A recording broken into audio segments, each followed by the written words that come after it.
Hey everybody, it's Aaron Norris with the Norris Group. It is January 10th, it's Friday. I'm here in Las Vegas at the Consumer Electronics Show. I am so very tired, but when it comes to the latest technology trends, what's next? That and much more as we cover the biggest headlines in real estate.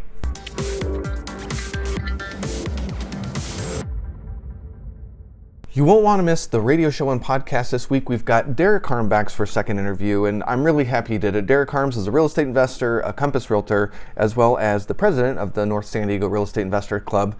We dive in a little bit more about the Compass brand, some of the interesting they're doing to compete against iBuyers for buyers interested in an interest-free rehab budget provided by Compass, which is really a very, very cool idea. We talk about whether or not you should get your real estate license or your broker's license if you want to be a real estate investor, and so much more. So don't miss the second interview I do with Derek Harms this weekend. Okay, on to the news. Home prices increased 3.7% in November, according to CoreLogic.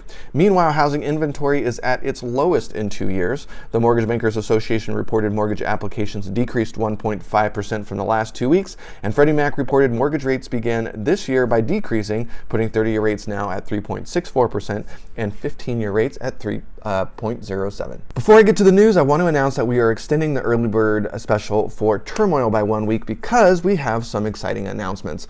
Early on, we discovered that in order to do a really good job with Turmoil, it wasn't just going to be about 250 charts and 400 pages like we typically do. It's typically all day timing. So we had to bring in some special things because we're blowing up the chapter we typically include called the wild cards. To go over it and to give you a little bit of a flavor, what we've decided to do, we're going to make some announcements today about speakers, which I'll get to in a second, and then we're going to release our newsletter that we typically only have for VIB subscribers next Wednesday. We're going to send out an email on Monday with the PDF, and then Wednesday we're going to have a live webinar to take all your questions on the newsletter, Turmoil, any of the radio shows that we've had over the last quarter, all that kind of good stuff. Everyone's invited this time since we're about to have an event. As far as the speakers, we have Chris Porter. He is co-author of Big Shifts Ahead, one of our most favorite demographic books on real estate, talking about where specific demographics are moving and why. He's coming on board to talk about demographics, real estate, and builders. The second guest that we have is Robert Kleinhens. He used to be the CEO of the Los Angeles Economic Development Corporation. So he knows a lot about not just the economy, but also looking at businesses in California, where they're moving to and why, if we are going to see a hemorrhaging of people and companies as California becomes a little bit more regulatory, not business friendly. And a lot of investors are really, really worried about that going into the 2020 election. So we have another set of announcements we'll make next week about our second panel, but this first one is around profits in progress. And that's where we're going to incorporate a lot of the technology that I'm going to talk about today. So, sign up for the newsletter. I know this is on video, so we won't be able to have the links unless you're on YouTube, but you can go to thenorrisgroup.com under the calendar of events, and you'll see the webinar for Wednesday. Just sign up for it. It's free. We do have a limited number of seats, so check it out. Sign up as early as possible. A lot of migration and data on moving this week as U-Haul and Atlas Van Lines released their information. Atlas Van Lines says that overall moves were actually down. They're down from 66,000 from 71,000 the year prior overall, but the number one destination of people leaving, people leaving is New York. People are leaving the state of New York, and the number one destination where everyone is going to is Idaho. Now, Atlas Van Lines, I sort of think, is the company where you pay somebody to move you, so it's a little bit more high end. So I always like to look at U-Haul because their demographics are most likely a little bit different, and they do have very different data. Texas lost the number one spot in 2019 as the number one destination, and lo and behold, it's Florida. Florida made 7 cities within Florida made the top 20, including Kissimmee, Ocala, West Palm Beach, Port St. Lucie, and Sarasota making up the top 5. Santa Barbara and National City did make a showing in California, so California wasn't completely out of the top 20, but Raleigh, North Carolina was the number one spot of a destination for migration for the year. If you're in the search optimization space, you love these kind of stories, but Point2 Homes analyzed 1.2 million listings talking about the search words that people were using when it came to home prices, even dividing up top search terms in category by price point, which I thought was really, really cool. Overall, the common adjectives used in search were large, new, spacious, spacious, while cul-de-sac and close to restaurants and shopping were used to describe overall location. Now, when it comes to list of common words by price point, I think this is pretty cool. So under $250,000, new roof and move-in ready were the top two search terms. Between $250,000 and $499,000, dual sinks and covered patios were the top search terms. Between $500,000 and right under $1 million, so $999,000, perfect location and gourmet kitchen ranked. Between $1 million and $5 million, gourmet, chef kitchen, pool and spa, and wet bar made the list. So, of course, depending on what kind of rehabs you're doing, you'll find that very interesting. I love that kind of stuff. Now on to the Consumer Electronics Show. This is my second year and my approach is totally different. I learned a lot from the very first year. Last year was very overwhelming. I'm still really tired. I've been basically walking and running around nonstop, attending sessions on the show floor, and the amount of space that you have to cover in a short amount of time is absolutely insane. But my approach this year has been a little bit different. Since I write for Forbes and Bigger Pockets and Think Realty, sometimes I get to come as press, and I get access to a few different events that normal attendees don't, and I get a chance to attend whatever sessions I want to attend, from smart cities to marketing and public relations related events. So I covered literally everything from augmented reality and virtual reality to smart cities to 5G. I didn't get to cover cryptocurrency this year, but my goal is just to introduce myself as much as possible. And sometimes I'm asked why. The more that I know, and I'm be able to follow trends a little bit more by looking a little bit more broadly to see what's going to impact the markets. So I just find it interesting and I love to learn. So there you have it. I'm a nerd. So the first thing I want to get out of the way, 8K was like all the rage. Every TV manufacturer definitely had 8K television. What was really funny about it is that there were no faces on any of the TVs for the most part. The one TV stand that had somebody on screen for the 8K was a close-up of a woman getting her makeup done. And God bless her, she was absolutely stunning. But a very large screen TV in 8K definition is just not flattering for anybody close up. So what's funny is that you've got 8K and the size of the screens got crazy this year, upwards of 150 inches. I don't need to see anybody's face that big, and I certainly don't need to see it in that kind of high definition. Sorry about it. But TV manufacturers, it's really difficult to believe how low they go on such high definition TVs. Every time I walk into Costco, remember when small TVs were like $5,000 and now you can get these huge things for nothing? So anyway, 8K, absolutely stunning. It looks like you should be able to step right into the picture. So next Christmas, there's definitely going to be a thing. If you're into TVs and watching sports in 8K, you'll be ready. 5G, or the next generation of the internet, was definitely much more toned down. Last year it was a lot of rage, and if you've studied 5G, which I have for the last 3 years, there's a lot of talk about, 5G is going to mean internet connections that's 10 to 100 times faster than our current 4E connections. That's really fast, and it's really needed for some of the other technologies we're going to talk about today. It's needed for it to work. Last year, I was very confused going in, and my suspicions were like, oh, okay, this is 4G. We're not ready for it yet. And the more I talked to specialists around the area, the infrastructure is just not in place yet. It's coming, and you've got the telecom industry spending billions of dollars to put 5G in place. And for the cities that get it first, there's a huge economic advantage. You're going to have cities move there because they know they're going to be tech forward, and they're going to be able to launch different things from robotics to artificial intelligence and just this huge amount of data that we're going to be created. You're going to need 5G internet to make some of this stuff happen. So the cities that get it first, they're going to have a clear economic advantage to cities that are on more rural environments who may never see 5G roll out in a meaningful way. So it's coming. I think we're a year or two from seeing some mass adoption, but the infrastructure is just not there yet. So I'm keeping an eye on the cities that actually have real 5G, and those are few and far between. But you are going to see a lot of manufacturers, especially phone manufacturers, talk about 5G enabled phones, meaning that it's ready for it when they plug in. But in 2 years, are you really going to still want the same phone? Probably not. So I don't know if I'd spend a lot more money on a phone that's 5G ready when in the areas that I'm working and living in right now, might not see that big of a benefit anytime soon. Why 5G is so important is that it's going to impact everything from autonomous driving to augmented reality.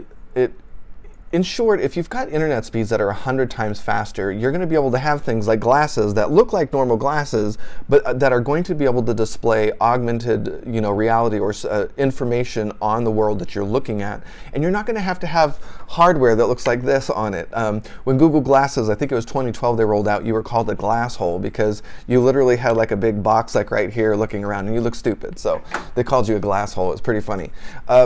So with 5G, you won't have to have hardware. You're going to be able to talk to the cloud in very short order, and it's going to be able to communicate, and you won't have to have all the hardware there because it's going to be real time. It also means you're going to have a lot of different kind of sensors, not just seeing but hearing. So for Christmas, I got the iPod, the Pro. They're magnificent. They've been a game changer for this event. But think about the ability for manufacturers to hear what you're hearing on the outside environment. You might not be able to pick it up, and we know the technology already exists. You have the apps that can listen to music and tell you which CDs and which music to buy. Imagine being, as a marketer, me being able to hear what's coming through your earpods or understanding what you're looking at. Maybe you're watching Netflix and it notices that there's a Coke can and it delivers in context something that you've already been preconditioned to see on the screen. There's so much interesting things when it comes to connected devices and smart tech, and 5G is just going to be the gateway to really make it happen. Anyway. All right, Internet of Things, connected devices. These things make me nervous. There's been a lot of really bad, the Ring brand. I'm sure you saw the hacker that got into a girl's bedroom via a smart camera and started saying racist things. And this is the Ring brand. So when you talk about connected devices and the fact that they're not all speaking the same language, that's really concerning. So you've got smart devices and then you've got ecosystems. And right now, when we're deciding as real estate investors or just the consumer, who do we trust to manage those infrastructures? It's difficult. I'm certainly not installing any of this stuff in my rentals just yet. I barely even want to install them in my home, to be honest with you, because they just haven't proven it's a security first initiative. It's an innovation first, and I just don't think it's there yet. So I am excited that the word security was brought up quite a bit this year, which is a change from last year. It was definitely innovation first last year. The connected devices, I didn't see a ton of things that I was like, oh wow, that's really neat.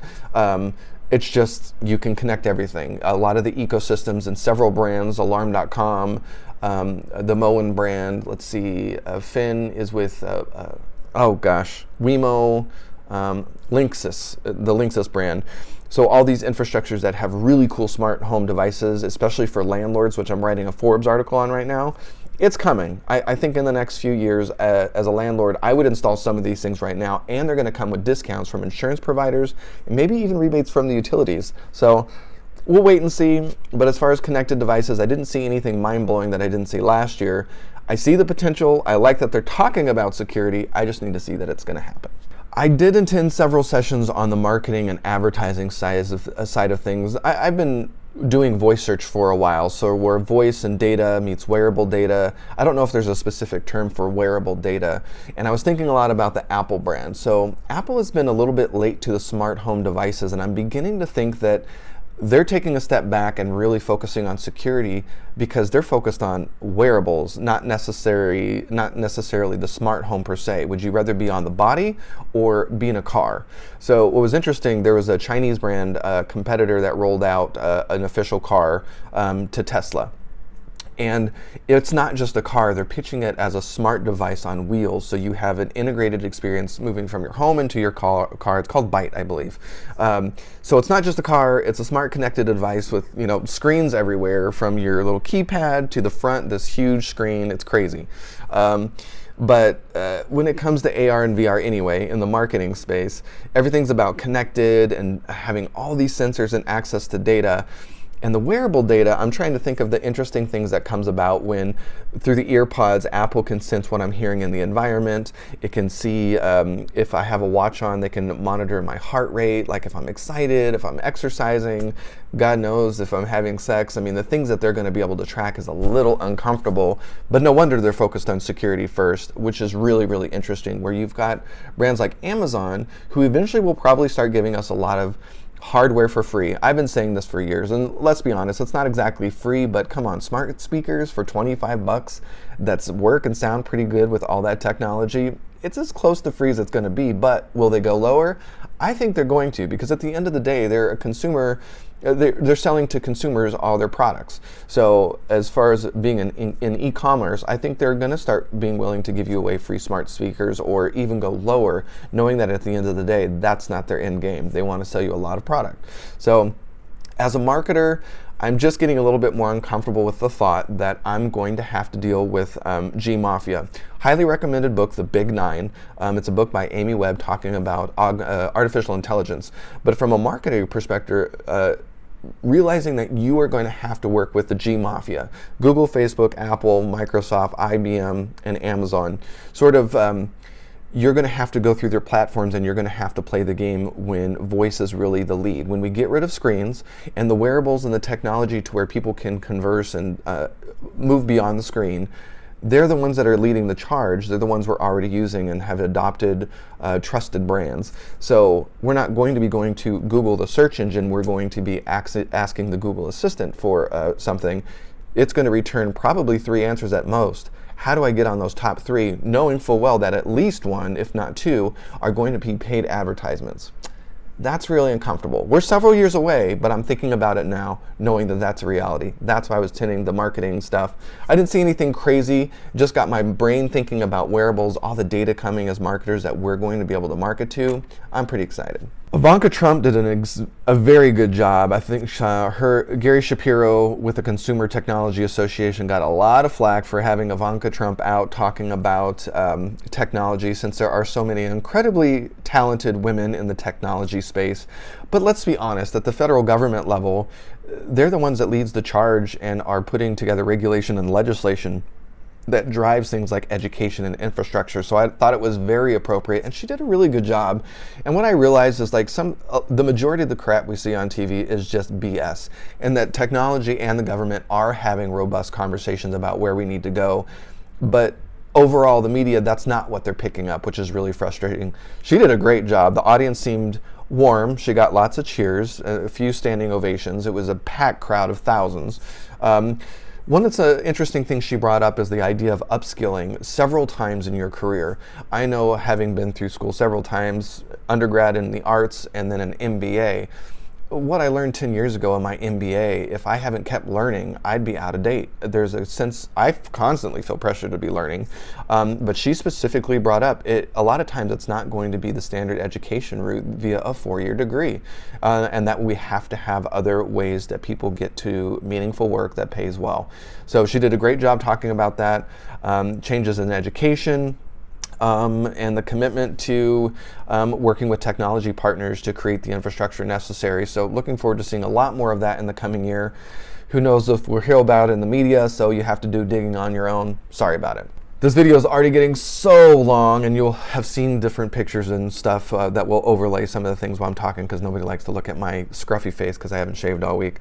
One of the coolest things I saw, I just wanted to share, I stopped by the AARP booth, seeing what kind of technology is out there for seniors, and honestly, I almost cried when they were discussing this one. I'll put a picture of it because I can't remember it off the top of my head. It was a technology where people that have suffered from strokes or they had speech issues due to whatever illness or disease that they may have, artificial intelligence converting that voice into conversation for caretakers or family. The guy was describing it. I got emotional just thinking how cool and what a wonderful use of technology. It was just really, really special.